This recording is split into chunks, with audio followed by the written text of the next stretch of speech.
तो हेलो दोस्तों, मेरा नाम है हाशिम और आपका स्वागत है end of upper moon part 2 में। चलिए शुरू करते हैं। कहानी वहीं से शुरू होती है जहाँ कोकोशुबो ने मोइचिरो को पिलर पे टांग दिया होता है और वो उससे कह रहा होता है कि मुझे नहीं पता था कि मुझे अपने वंशज को देखकर इतनी खुशी होगी, लेकिन टेंशन मत लो, जब तुम डीमन बन जाओगे तो तुम्हारा ये हाथ वापस आ जाएगा। मैं ही ऐसा एक अपर मून हूँ जो इससे लड़ सकता है, इसलिए मुझे पूरा यकीन है कि वो बंदा भी तुम्हें एक्सेप्ट कर लेगा। मुझे तुम्हारी ब्लीडिंग को रोकना होगा, क्योंकि अगर ह्यूमंस का ज्यादा खून निकल जाता है तो वो मर जाते हैं। तो गेनिया भी ये सब कुछ छुपकर देख रहा होता है और कोकोशुबो पर निशाना लगा रहा होता है, पर कोकोशुबो को इसका एहसास हो जाता है और सीधा गेनिया के पीछे पहुंच जाता है और उसके बंदूक पकड़े हुए हाथ को काट देता है। तो मोइचिरो खुद को छुड़ाने की कोशिश करने लगता है और गेनिया अपने दूसरे हाथ से तलवार को बाहर निकालने लगता है, लेकिन कोकोशुबो उसका दूसरा हाथ भी काट देता है। तो वो तुम हो जो डीमन को खा रहा था। और कोकोशुबो गेनिया को बीच में से काट देता है, लेकिन वो फिर भी नहीं मरता और यहाँ मोइचिरो अपने आप को आजाद नहीं कर पा रहा होता है। तो तुम अभी भी नहीं मरे हो? 300 साल पहले मैं एक ऐसे ही शॉर्ट में से मिला था जो कि डीमंस को खाता था, लेकिन जब मैंने उसकी बॉडी काटी थी तो वो मर गया था। लेकिन तुम्हारे केस में ऐसा नहीं है, लगता है मुझे तुम्हारा सर ही काटना पड़ेगा, क्योंकि मेरे पास कोई ऐसा रीजन नहीं है कि मैं एक फेक डीमन को जिंदा रखूं। तो कोकोशुबो गेनिया के गर्दन पर हमला कर देता है, पर सानेमी वहां आकर कोकोशुबो के हमले को रोक देता है और उसे पीछे की तरफ कर देता है। तो तुम विंड हाशिरा हो? सही कहा, मैं एक विंड हाशिरा हूँ और मैं तुम्हारा यहाँ गला काटने आया हूँ। आखिर तुम आ ही गए बड़े भाई। चुप हो जाओ, मैं बहुत सीरियस हूँ। तुम बड़े ही नाउम्मीद से भरे हो मेरे छोटे भाई। तुम्हें क्या लगता है मैंने अपनी माँ को क्यों मारा था?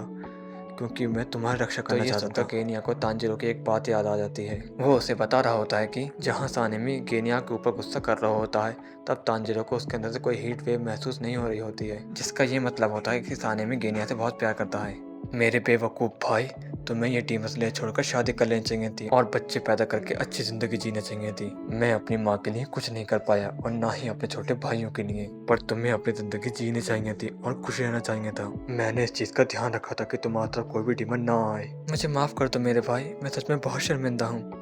तो तुम डीमन स्लेयर ब्रदर्स हो? ये तो सच में ही भावुक मिलन हो गया। आखिर तुम्हारी हिम्मत कैसे हुई मेरे छोटे भाई को काटने की? मैं तुम्हें बिल्कुल नहीं छोड़ूंगा। तो सानेमी कोकोशुबो की तरफ बढ़ने लगता है और कोकोशुबो भी अपनी तलवार निकालकर सानेमी पर हमला कर देता है, जिससे सानेमी स्लाइड करते हुए बच जाता है और कोकोशुबो के पैर पर हमला कर देता है। पर कोकोशुबो कूदकर बच जाता है और वो दोनों आपस में लड़ना स्टार्ट कर देते हैं, जहाँ सानेमी कोकोशुबो की तलवार देख के हैरान हो जाता है, क्योंकि कोकोशुबो की तलवार के ऊपर आंखें बनी होती हैं।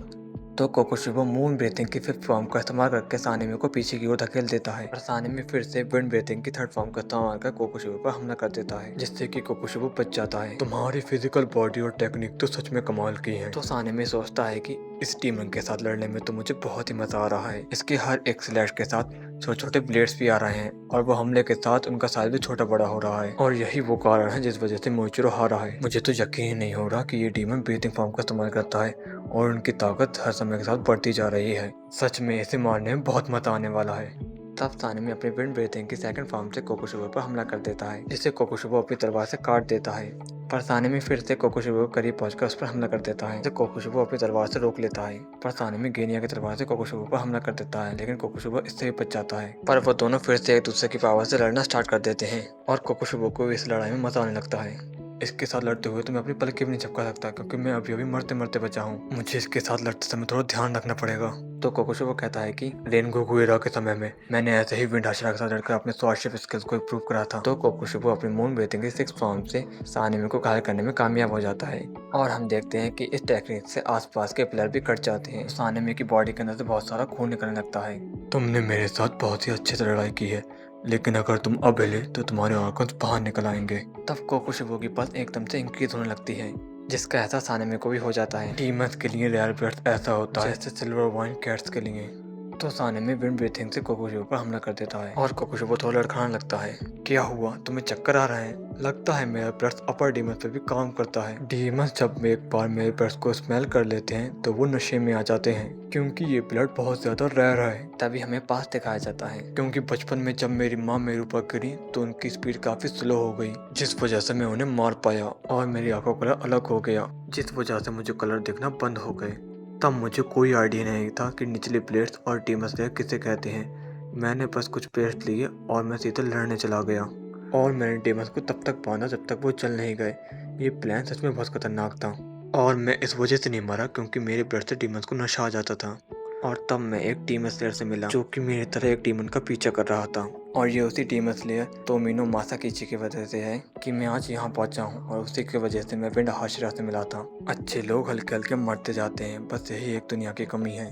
मैंने एक लोअर मून को मासाचिका के साथ हराया था, लेकिन मैं विंड हाशिरा बना क्योंकि मासाचिका मर चुका था। तो सानेमी विंड ब्रीथिंग की 6 फॉर्म से कोकोशुबो पर हमला कर देता है, लेकिन कोकोशुबो को यकीन नहीं आ रहा कि इतना जख्मी होने के बावजूद भी वो कोकोशुबो से लड़ रहा है और उसने अपने खून को बहने से रोक दिया है। तो कोकोशुबो भी सानेमी के साथ लड़ना स्टार्ट कर देता है और अपने पैर से उसकी तलवार को रोक देता है, जिस वजह से सानेमी की गर्दन पर हमला करने का मौका मिल जाता है। तब हमें वो सीन दिखाया जाता है जहाँ सानेमी पहली बार मास्टर से मिला होता है और उसे ये अच्छा नहीं लग रहा होता कि एक बंदा जो कभी लड़ने नहीं गया है और वो हमारे सामने मास्टर बन के बैठा हुआ है और उन्हें ऑर्डर दे रहा है, जिस वजह से वो मास्टर की बेइज्जती करना चालू कर देता है। जो बात कनार, टेंगिन और ग्योमे को पसंद नहीं आती, पर मास्टर को इससे कोई प्रॉब्लम नहीं होती है। तुम्हें देख के ही मैं समझ गया हूँ ये सब कुछ नाटक है। तुम बस अपने फाइटर्स को एक कठपुतली की तरह समझते हो। तुम्हें तो तलवारबाजी के बारे में कुछ पता भी नहीं है, लेकिन तुम फिर भी एक टीम से एक लीडर हो। ये तो सच में बहुत बेकार बात है। मुझे माफ़ करना सनामी, लेकिन मैंने एक बार तलवार उठाने की कोशिश की थी, लेकिन मेरी बॉडी इतनी वीक थी कि मैं उसे स्विंग भी नहीं कर पाया। मैं भी एक ऐसा तलवारबाज बनना चाहता था जो लोगों की रक्षा करे, लेकिन मेरे लिए नामुमकिन था। तो इसलिए मुझे माफ़ कर देना, मेरी वजह से तुम्हें इतने पेन से गुजरना पड़ा। तो ये बातें सुनते ही सानेमी को अपनी माँ की याद आने लगती है, जिस वजह से उसे ऐसा लगता है कि उसकी माँ उसे प्यार कर रही हो। जिस वजह से तुम सब मेरे लिए एक प्यार दे हो, उसी तरह मैं भी एक प्यार दूँ। अगर मैं मर भी जाऊँगा तो कुछ नहीं बदलेगा कि मैंने पहले ही अपना सक्सेसर चुन लिया है। तुम पहली बार आश्रम मीटिंग में आए हो।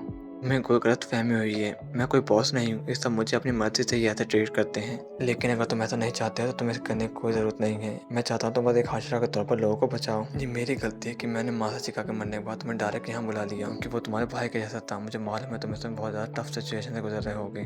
तब सानेमी को यकीन नहीं आता कि मास्टर को मासाकिचा का नाम पता है। तब कनाया उसे बताती है कि मास्टर को यहाँ डीमन स्लेयर में हर किसी का नाम पता है। तब सानेमी को यकीन नहीं होता, क्योंकि उसे तो उन लोगों के नाम भी याद नहीं रहते जो डीमन स्लेयर में उसके साथ लड़ते लड़ते मर गए हैं। सानेमी सभी डीमन स्लेयर ने अपनी अपनी विश लिखी है, उसमें मासाकिचा भी उन्हीं की तरह सेम है। मैं तुम्हें ये देना चाहता हूँ। मासाचिका का एक मरा हुआ भाई था जिसे वो तुम में देखता था। उसने एक ब्राइट फ्यूचर का सपना देखा था। वो चाहता था सभी लोग अपनी जिंदगी खुशी खुशी बिताएं। वो चाहता था चाहे वो जिंदा न रहे, लेकिन उसे प्यार करने वाले हमेशा खुश रहें। तभी सानेमी यहाँ गेनिया के गन से कोकोशुबो की तलवार को रोक देता है और उस पर गोली से फायर कर देता है, पर कोकोशुबो उसे अपनी तलवार से रोक देता है और फिर से मून ब्रीथिंग के थर्ड फॉर्म का इस्तेमाल करके सानेमी पे हमला कर देता है कि तभी ग्योमे आके सानेमी को बचा लेता है। तो दोस्तों आज के लिए इतना है, अब मिलते हैं नेक्स्ट पार्ट में। तो वीडियो को लाइक करना और चैनल को सब्सक्राइब करना ना भूलें। तब तक के लिए बाय बाय।